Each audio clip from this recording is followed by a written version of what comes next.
ये है talks news network और आप देख रहे हैं पॉलिटॉक्स, राजनीति का कच्चा चिट्ठा। उसमें मंडावा विधानसभा क्षेत्र के नौजवानों से आरएलपी बीजेपी के तमाम जो कार्यकर्ता,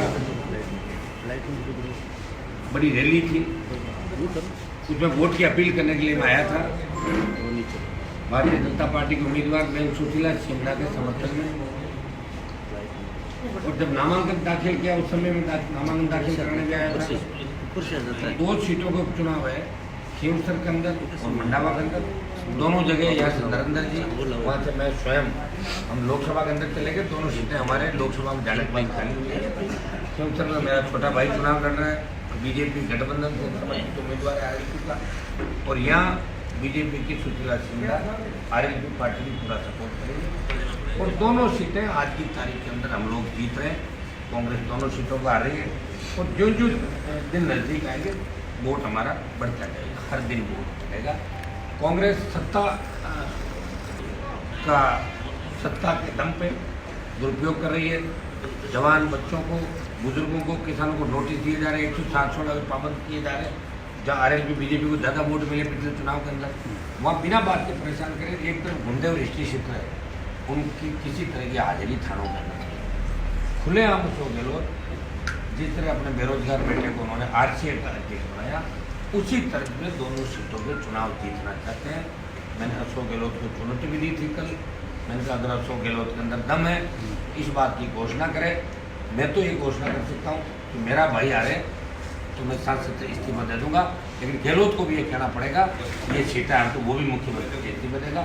क्योंकि एफिडेविट सोनिया गांधी के पास अशोक गहलोत ने यही दिया कि वो तो मोदी जी की आवाज़ थी, 25 हार गए, राहुल गांधी भी हार गया, मैं दोनों सीटें ले आऊँगा, कांग्रेस का राज बरकरार रहेगा राजस्थान में। इस एफिडेविट के साथ अशोक गहलोत वापस आए। 11 महीने के अंदर बेकारी, बेरोजगारी और कानून का आलम ये है। जतिन हत्याकांड से लेके पपला गुजर का मामला, प्रदेश के अंदर बालिकाएं सुरक्षित नहीं, हमारे भाई सुरक्षित नहीं, बच्चे कॉलेज जाती, बच्चे वापिस घर जब तक नहीं आता थी तब तक माता पिता को चैन नहीं होता बेटी कर रही। ये हालात राजस्थान के अंदर हो गई।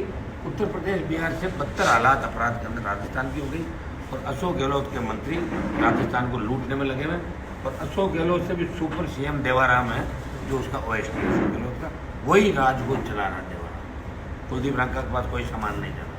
तो ये जो हालात है राजस्थान की, मैं मीडिया के माध्यम से राजस्थान की जनता को एक संदेश देना चाहता हूँ। निश्चित रूप से इस चुनाव के बाद परिदृश्य बदलेगा। दोनों सीटें आरएलपी बीजेपी गठबंधन जीतता है तो गहलोत की विदाई तय है। वो सारा काम करीब हो चुका है उसका। और अगर दोनों सीटें हार जाती है तो उसमें हो सकता है 2-4-6 महीने गहलोत को और ऑक्सीजन जाना तय है। सर, आप वहाँ चुड़ेला में ये कह रहे थे कि रीटा चौधरी कई राज है, लेकिन कटारिया जी बैठे इसलिए नहीं खोले। हम ना तो कटारिया जी है, हम यहाँ पर आप है, बताओ क्या था? कौन से वाला है? आप कह रहे थे चुड़ेला में वैसा बैठे तो कटारिया भी यही है ना, झुंझुनू में है ना। तो पता कर लेंगे। देखिए, पॉलिटिकल लोगों की हर बात हम इस बात आपके माध्यम से कह भी नहीं सकते। और रीठा जी का परिवार जो है, इसने झुंझुनू के अंदर कोई विकास नहीं किया। मंडावा क्षेत्र झुंझुनू के अंदर नेताओं ने जो वादे किए, मेरे हिसाब से आज तक कोई पूरे नहीं हुए। और शिक्षा के क्षेत्र में आगे था झुंझुनू राजस्थान के अंदर।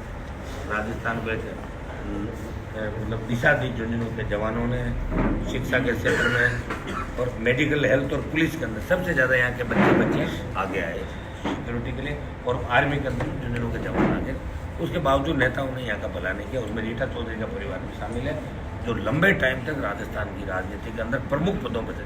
खैर, हमारे तमाम नेता जो थे राजस्थान के अंदर, उन्होंने जनता को बेवकूफ़ बनाने में कोई कोर कसर नहीं छोड़ी। और इसीलिए किसान राजस्थान का पिछड़ गया। पीने का पानी नहीं है, जहाँ सिंचाई का पानी आना चाहिए था, वहाँ पीने का पानी भी नसीब नहीं हो रहा लोगों के लिए। इस मामले में रीटा चौधरी का परिवार भी जिम्मेदार है, उन तमाम नेताओं के साथ जिन्होंने झुंझुनू के विकास को अवरुद्ध किया। रीटा मेरे साथ विधायक थी विधानसभा के अंदर। मैंने 5 साल में रीटा को कभी अपनी सीट पर खड़े होकर और झुंझुनू का कोई मामला उठाते हुए कभी नहीं देखा। तब मुझे पता है कि वो कुछ नहीं कर सकती। उसको जीता भी दोगे तो भी कोई फायदा नहीं, हरा दोगे तो गहलोत चला जाएगा, ये फायदा जरूरी है। मैंने संदेश दिया था। ये आपने जो विचार व्यक्त किए हैं करीब कि सारे कांग्रेस के नेता वैसे ही, तो शीशराम मोड़ा के लिए भी आपके यही विचार है क्या कि विकास अवरुद्ध किया झुंझुनों में सिर्फ कांग्रेस के जुटे? शीशराम जी का तो ऐसा है कि शीशराम जी कांग्रेस के साथ साथ लड़ाके थे और उन्होंने कई बार जब खुद की पार्टी बना के निर्दलीय MP बना, बहुत बड़ी बात है। मैं तो खुद तीसरे मोर्चे का आदमी हूँ। वो भी तीसरे मोर्चे के तरफ चले गए थे एक बार, राष्ट्रीय कांग्रेस पार्टी, फिर निर्दलीय दिल्ली में मंत्री रहे। शीशराम जी का एक बड़ा दबदबा ये था कि उन्होंने मजबूती से राजनीति की, दब के राजनीति नहीं की। बाकी दम सेकावाटी के नेताओं ने था जितना शीशराम थोड़ा दबंग नेता दिल्ली में। मैं आपसे 10 मिनट तो बात घर करता हूँ दिल्ली में नहीं सर, गया, लेकिन लोग कहते हैं दिल्ली में कोई घर पे आता था तो उसको खाना खाए बिना और चाय पिए बिना नहीं जाने देते, तो उसका काम साथ जाके करवाते। ये सीताराम जी के लोग थे। और मैं सीताराम जी से मिला हूँ यूनिवर्सिटी कॉलेज के कार्यक्रमों में कई बार, बड़ा अच्छा नहीं रखते थे किसान के बेटों से। और सीताराम जी कुल मिलाकर उन्होंने प्रयास किया, सरकार के मुखियों से भी रोज झगड़े रहे। हो सकता है कि उस कारण विकास कई बार कम भी हो जाता, लेकिन सरकार के मुखियाओं की चापलूसी करने वाले लोगों के भी अगर काम नहीं, इसका मतलब कहीं कहीं दाल में काला है। सरकार के मुखिया के चप्पल भी उठाओ तो फिर भी काम नहीं, दाल में काला है। आज मेरा दिन वसुंधरा जी झगड़ा था, हो सकता है काम कम हुआ, लेकिन मैं दिशा थी राजस्थान के जमाना, लड़ना सकता है, प्रयास किया। सारे काम CM से झगड़ा होता है उसका नहीं होता, तो जरूर नहीं कुछ करता। सीताराम जी के बारे में तो मेरे ही विचार हैं। तो वसुंधरा जी साइडलाइन हो गई क्या बीजेपी से?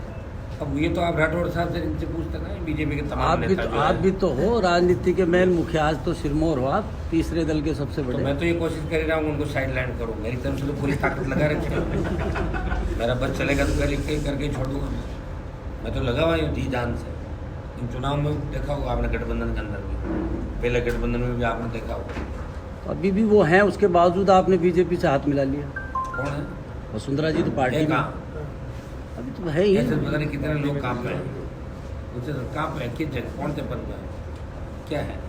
सतीश पूनिया के कमान संभालने के बाद क्या स्थिति बदलेगी बीजेपी की अब देखिए आपकी नज़र में?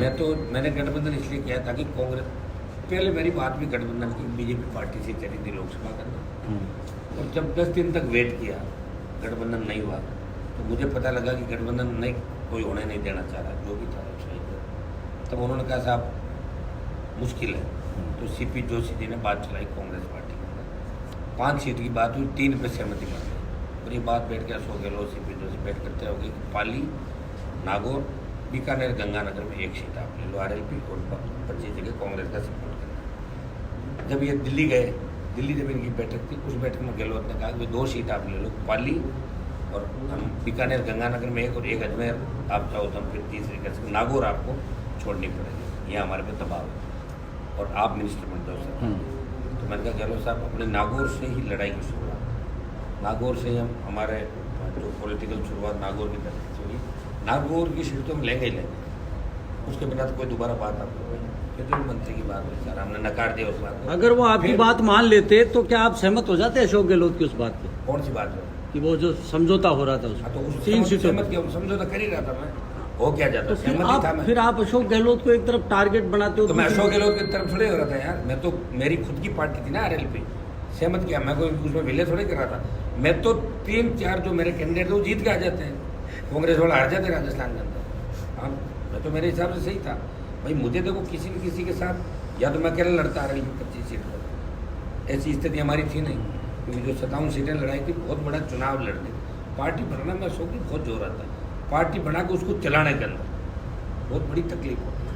और वो हमारी स्थितियाँ रही नहीं, आर्थिक स्थितियाँ में बहुत ज़्यादा संकट था मामला, नहीं तो सीटें में कम से कम 8-10 सीट ऐसी जहाँ 50,000 के लगभग वोट लिए, जीत के नज़दीक। कांग्रेस से समझौते की बात चली, बीजेपी से समझौते की ना होने के बाद चली और 3 सीटों पर सहमति बन गई थी और खुद जाके बदले।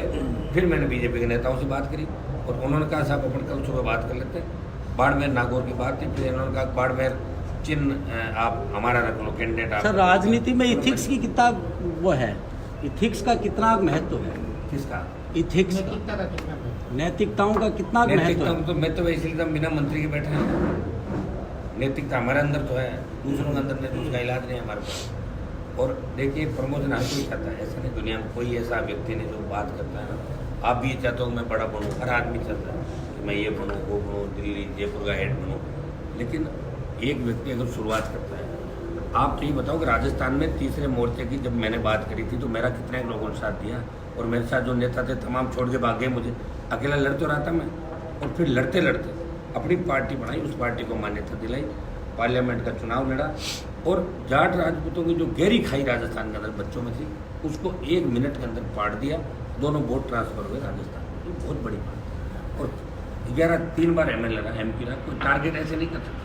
हाँ, ये लोग जरूर कह सकते हैं, हनुमान जी बयान दे देते हैं, संघर्ष करते हैं, लड़ते हैं, लेकिन हमारी जांचें भी खूब सरकारों ने कराई। सरकारों से लड़ने में बहुत बड़ा जोर आता है, वो जोर मुझे राजनीति में अभी किसी के अंदर नज़र नहीं आ रहा। मैंने देखा करीब करीब सारे नेताओं कहीं न कहीं बेक हो गए। अब हमारी मजबूरी ये थी कि किसी के साथ हमें जुड़ना है, और हम कोई देश में प्रधानमंत्री हमारा नहीं था, हमारा तीसरे मोर्चे का झगड़ा था राजस्थान का, इसलिए देश में तो हमें साथ जाना था, तो चले गए मोदी जी के साथ, एक सीट पर बात बन गई हमारी। ये शर्त थी उनकी कि आप खुद लड़ो, तो खुद लड़ा में चुनाव ना हो। पंचायत चुनाव, निकाय चुनाव में क्या पार्टी समझौता करेगी, क्या रहेगा? कांग्रेस से अगर आपको ज्यादा सीट दे देगी तो कांग्रेस अब कर लेता ना, खींचर छोटी रही थी मेरे लिए। हाँ, हाँ। कांग्रेस तो खींचर खाली कर रही थी कि आप किसी को लड़ा दो, हम बेक हो रहे हैं, आप मंडपा माहौल में, तो 2 समझौते थोड़ी करता हूँ।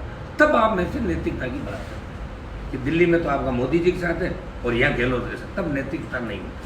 मतलब मैं तो नैतिकता का धर्म नहीं पा रहा। नैतिकता के मायने में राठौड़ साहब को बताओ, राठौड़ साहब को जम के आप उसका भी छोड़ लो। जब राठौड़ साहब का जिनके दारिया एनकाउंटर में जिस परिवार से जो था, तो उस परिवार ने राजीनामा कर लिया, तो मेरा किस बात का झगड़ा? आप बताओ। दारिया एनकाउंटर का था, वसुंधरा जी के राठौड़ साहब पैरोकार थे, और वसुंधरा के साथ जितने भी लोग थे राठौड़ साहब के अलावा, उन सबसे मेरा झगड़ा। मतलब ये भी कहा जा सकता है कि वसुंधरा जी से भी हो सकता है, कोई खास बात नहीं, किसी बात पर अगर राड हो तो खत्म हो जाए तो नहीं, अब तो कैसे हो सकता? नहीं, राठौड़ साहब से हो गया तो वैसे। ये है टॉक्स न्यूज नेटवर्क और आप देख रहे हैं पॉलिटॉक्स, राजनीति का कच्चा चिट्ठा।